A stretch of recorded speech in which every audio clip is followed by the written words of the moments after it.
Sandip Agarwal is now with us, fund manager at Sowilo Investment Managers. Sandip, good to have you with us here. Good to have you back on the program. Prashant here. What's your sense, Sandip? The numbers that you've seen so far, the commentary seems a little bit more grim, optimistic. I mean, it kind of sort of ties in with what your view has been for a while. Yeah, hi, good morning, Prashant. And if you see the numbers, they were really, not what we have anticipated and the street was expecting. So lower numbers.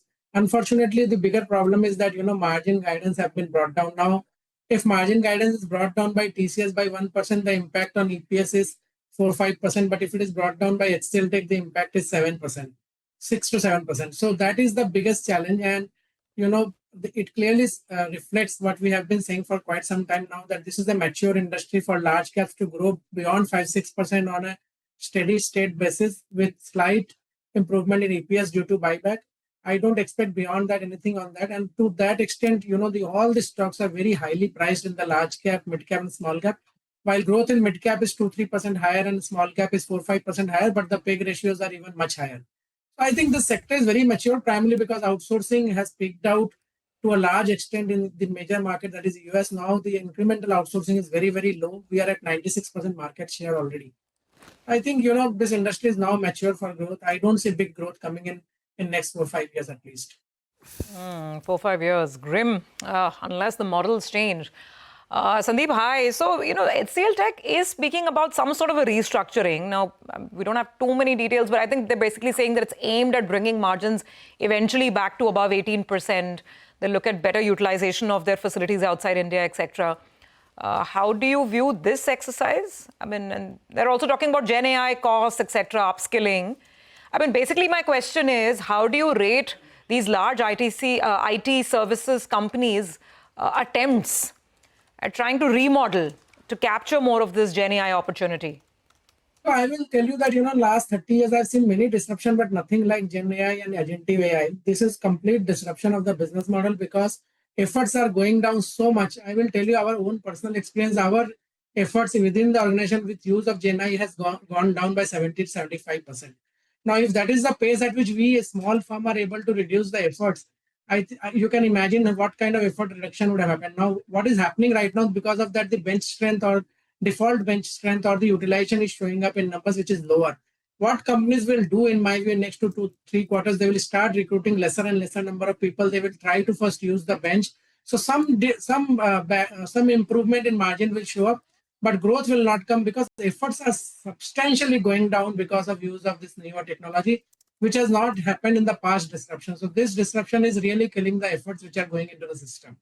Do you have an estimate? I know this is tough to gauge at such a wide global level, Sandip, but you gave us an example that for your firm, the effort required is down by 70%, just in terms of sheer manpower because of Gen AI.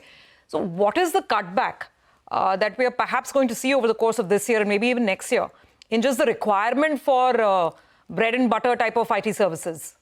So I think the volume will substantially go down every year. So the growth which we were getting earlier, 7-8% kind of growth and volume or efforts, I think that growth will be muted to 4-5%. Remember, it will be a slow process because, the technology itself is evolving. So as you get the new client, new requirement, which is generally 1-2% of total budget. So it takes 4 to 5 years to, see the whole impact. But in my view, that's the reason I'm saying 4-5 years, you will see 5-6% growth in best case scenario for the large names.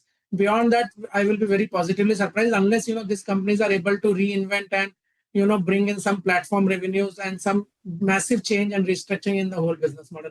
Otherwise, 5-6% effort growth will be a very, very good effort growth in my view. All right. Hi, Sandip. Good morning. Good to hear your thoughts. Sounding a little bit cautious, though, and a little disappointed with the numbers that you've seen so far. I wanted to ask you particularly about, not the large IT companies, but the more mid-sized, like a Tata Tech, or a Tata Elxsi. Now, some have been saying, in the last 3 years, you've made no returns on big tech. But if you bought these companies, then you're actually down 35-40% as well. But still, the numbers not very, very impressive. What do you make of these stocks?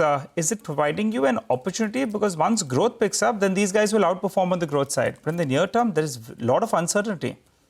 Yeah, hi, Nigel. It's a very good question. So if you see the ER&D space and the non-traditional IT services space, they are going to grow at least 4-5% higher than the traditional IT services, which is the space where, some of the mid caps and small caps are operating. There is some challenge in Europe, auto, and some places there are some problems. Because of that, these companies are struggling.